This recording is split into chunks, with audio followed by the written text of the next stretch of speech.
అడ్డంగా ఉంది కదా కప్పేటప్పుడు అడ్డంగా ఉంది కదా అన్నా అన్నా అన్నా ఓకే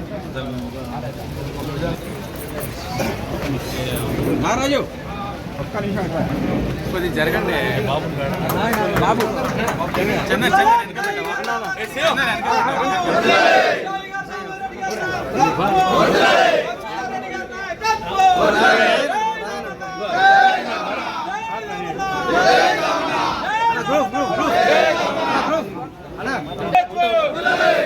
రఘువీర్ రెడ్డి గారి నాయకత్వం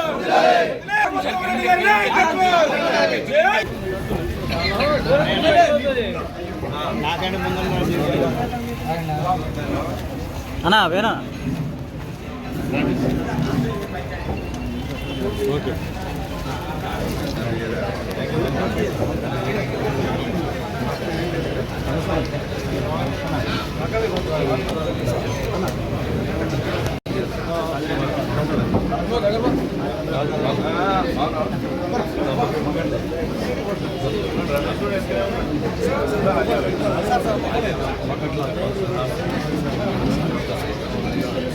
okay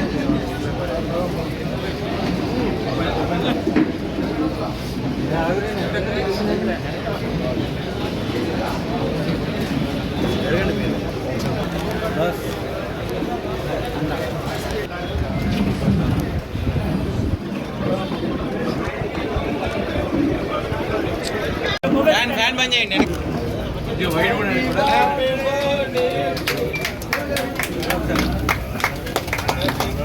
Happy birthday, Jananda! Happy birthday, Jananda! Happy birthday, Jananda! Happy birthday, Jananda! Happy birthday, Jananda! Happy birthday, Jananda! Long live, Jananda! Sir అన్నా బయటగా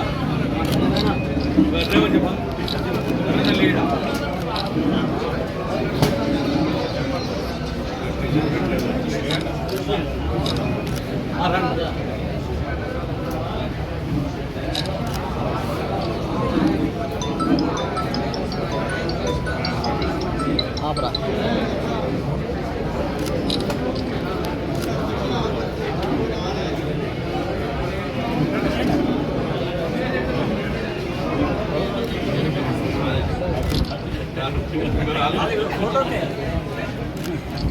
నేనా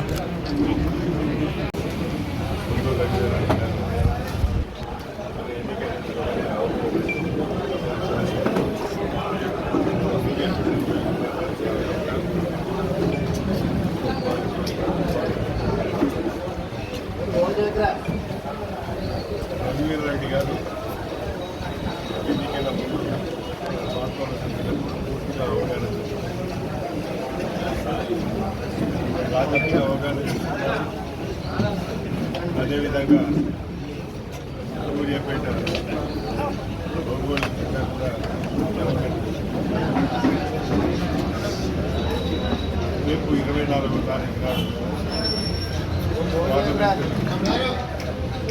ట్రైనింగ్ సెరమనీ తర్వాత వాళ్ళు మేము ఆహ్వానించి పెద్ద ఎత్తున సన్మానం చేయాలనుకుంటున్నాం.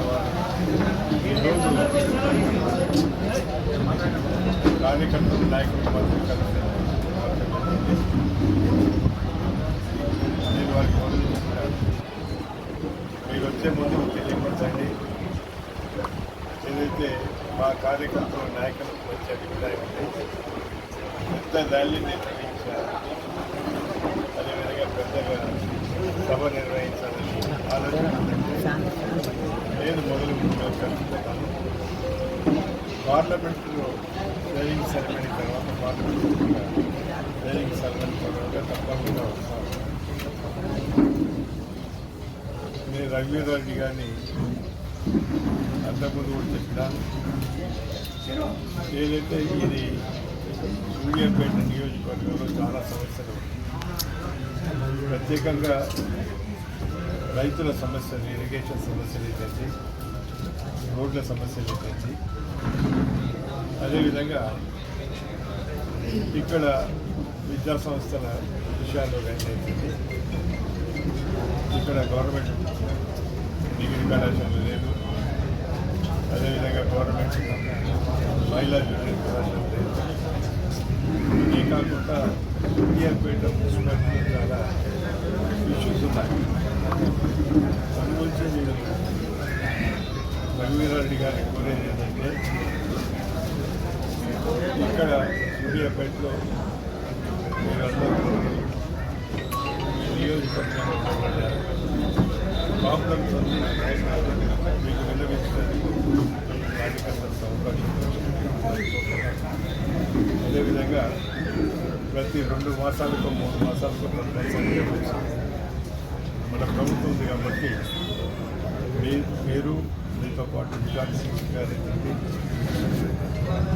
వారిని కూడా వచ్చి సమీక్ష చేసి ఈ మనం ఇచ్చిన వాగ్దానాలు ఏదైతే ఉన్నాయో అసెంబ్లీ ఎన్నికల ముందు కానీ పార్లమెంట్ ఎన్నికలు కానీ ఇచ్చిన 6 గ్యారెంటీస్తో పాటు చాలా మనం అవి ప్రజలకు చేయాల్సిన బాధ్యత మన మీద ఉంది కాబట్టి తరచుగా మీరు వచ్చేసి అధికారులు సమీక్ష చేయవలసింది వారిని కోరుతున్నాను. వాటిని ఇప్పటిదాకా కూడా కొన్ని సమస్యలు వారితో చర్చించడం జరిగింది. వారు తప్పనిసరిగా రేపు పార్లమెంట్ సభ్యునిగా ప్రమాణ స్వీకారం చేసిన తర్వాత తొందరగా వస్తారు. వారు వచ్చి సమీక్ష చేయాల్సిందిగా కోరుతున్నాను. మనకు ఈ నియోజకవర్గానికి సందర్భంగా నాయకులు పరిస్థితులు సందర్భంగా వారు ఇచ్చినారు కాబట్టి వారికి హృదయపూర్వకంగా స్వాగతం. పార్లమెంట్ ఎన్నికల తర్వాత ముగిసిన తర్వాత మళ్ళీ రేపు 24 నుంచి పార్లమెంట్ సమావేశాలు మొదలు కాబోతున్నాయి. 24, 25 తారీఖుల్లో పార్లమెంటు సభ్యునిగా ప్రమాణ స్వీకారం చేయబోతున్నాను. కాబట్టి ఈరోజు వచ్చి పెద్దలు దామోదర్ రెడ్డి గారి ఆశీర్వాదం తీసుకోవాలి అనే ఉద్దేశంతో, ముఖ్య ఉద్దేశంతో ఈరోజు సూర్యాపేటకు రావడం జరిగింది. సరే, ఈ సందర్భంగానే ఇంకొక విషయం కూడా, సూర్యాపేట నియోజకవర్గ ప్రజలు కూడా నన్ను భారీ మెజార్టీతోని 70,000 మెజార్టీతోని సూర్యాపేట అందరూ కూడా ఆశీర్వదించడం జరిగింది. దానికోసం కృషి చేసిన ప్రతి ఒక్క కార్యకర్తలు, నాయకులు అందరినీ ఒకసారి కలుసుకోవాలి, వాళ్ళందరికీ కూడా ధన్యవాదాలు తెలపాలి అనే ఉద్దేశంతో కూడా రావడం జరిగింది. వాళ్ళందరికీ కూడా ఇక్కడ పనిచేసినటువంటి ప్రతి ఒక్క నాయకులు, కార్యకర్తలకు అందరికీ నా ప్రత్యేక ధన్యవాదాలు. అలాగే వాళ్ళందరినీ కూడా ముందుండి నడిపినటువంటి పెద్దలు దామోదర్ రెడ్డి అంకుల్కి నా ప్రత్యేకంగా నా ధన్యవాదాలు తెలియజేస్తున్నాను.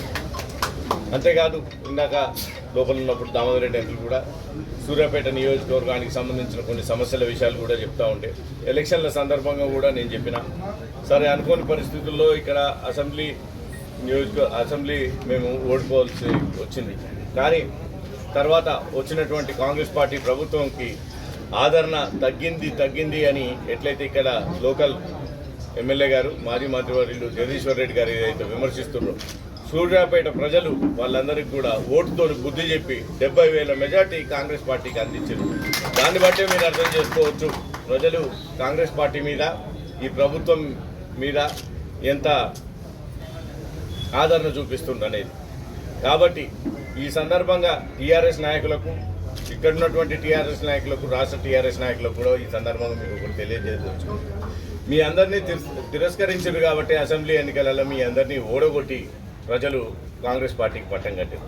ఆ తర్వాత జరిగిన పార్లమెంట్ ఎన్నికలలో సగానికి సగం సీట్లలో డిపాజిట్ రాలేదు. ఒక్క సీటు కూడా మీరు గెలుచుకోలేని పరిస్థితులు ఈరోజు రాష్ట్రంలో ఉన్నాయంటే ప్రజలు మీ మీద ఏం ఆదరణ చూపిస్తున్నారో ఏం చేస్తున్నారో మీరు ఒకసారి ఆలోచించుకొని దానికి తగ్గట్టు ప్రజల కోసం మాట్లాడండి, ప్రజల కోసం పనిచేయండి. కానీ ఇట్లాంటి మొన్న మధ్య జగదీశ్వర్ రెడ్డి గారు ఒక ఆరోపణ చేయడం జరిగింది. ప్రజలు కాంగ్రెస్ పార్టీ నాయకుల్ని చెప్పుతో కొడతారని మాట్లాడారు. ఇట్లాంటివి మాట్లాడితే మేము కూడా మాట్లాడవచ్చు. ఇంకా మీరు అధికారంలో ఉన్నప్పుడైతే ఇంకా ఎక్కువ మాట్లాడిండ్రు. అవన్నీ మాటలు వినే ప్రజలు అసహ్యించుకొని అవన్నీ ఎక్కువ అయ్యే అహంకారపూరితంగా మాట్లాడబట్టే మీ అందరినీ ఓడగొట్టి ఈరోజు ప్రభుత్వం లేకుండా పోయింది. ఈరోజు మీ పార్టీ పరిస్థితి అట్లుంది, మీరు గుర్తుపెట్టుకోండి. మేము మాట్లాడుతుందల్లా మీరు చేసినటువంటి ఛత్తీస్గఢ్ పవర్ పర్చేజ్ అగ్రిమెంట్ ఏదైతే ఉందో దాని మీద ఒక జ్యుడిషియల్ ఎంక్వైరీ చేసినాం. మాజీ జస్టిస్ గారు దానికి హెడ్. మీరు వారిని కూడా గౌరవించకుండా, ప్రజల్ని గౌరవించకుండా, అధికారుల్ని గౌరవించకుండా కనీసము మీరు జ్యుడిషియల్ ఎంక్వైరీకి కూడా వాళ్ళకి ఏం అర్హత ఉంది అని మాట్లాడే పరిస్థితులు ఉన్నారు. కాబట్టి మీరందరూ గుర్తుపెట్టుకోండి, ప్రజలందరూ కూడా అన్నీ గమనిస్తున్నారు, వాళ్ళన్నీ తెలుసుకుంటారు. చెప్పుతోని మమ్మల్ని కొట్టాలన్నా మిమ్మల్ని కొట్టాలన్నా మీరు కొడితే మేము పడం, మేము కొడితే మీరు పడం. కానీ ప్రజలు మీరు తప్పు చేస్తే మిమ్మల్ని చెప్పులతో కొడతారు, మేము తప్పు చేస్తే మమ్మల్ని చెప్పులతో కొడతారు, మీరు గుర్తుపెట్టుకోండి. కాబట్టి ఇట్లాంటి ఆరోపణలు ఇట్లాంటి మాటలు మానుకోండి, లేకుంటే మేము కూడా అట్లనే మాట్లాడవలసి వస్తుంది. అది మీకు మంచిది కాదు, మాకు మంచిది కాదు. మీకు నిజంగా వివరణ ఉంటే, మీరు తప్పు చేయకపోతే అది ఏంది అనేది మేము మాట్లాడినా కానీ గణాంకాలతోనే మాట్లాడాలి, మీరు మాట్లాడినా కానీ ప్రూఫ్తోని గణాంకాలతోనే మాట్లాడాలి. మీ ముందున్నది మీరు పెట్టండి. ప్రజలు మీది నమ్మితే మమ్మల్ని చెప్పులతో కొడతారు, మాది నమ్మితే మిమ్మల్ని చెప్పులతో కొడతారు. కాబట్టి ఇప్పటికైనా టీఆర్ఎస్ నాయకులందరూ ఇవన్నీ మానుకోండి.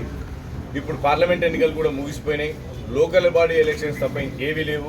అవి కూడా త్వరలోనే అయిపోతాయి. దానికి కూడా ప్రజలు కూడా కాంగ్రెస్ పార్టీకే, లోకల్ కూడా అందరూ కూడా కాంగ్రెస్ మీద మంచి ఆదరణ చూపిస్తున్నారు. కాబట్టి లోకల్ బాడీలలో కూడా కాంగ్రెస్ పార్టీ నాయకులు, కార్యకర్తలు భారీ మెజార్టీలతో గెలుస్తారని ఆశిస్తున్నాం.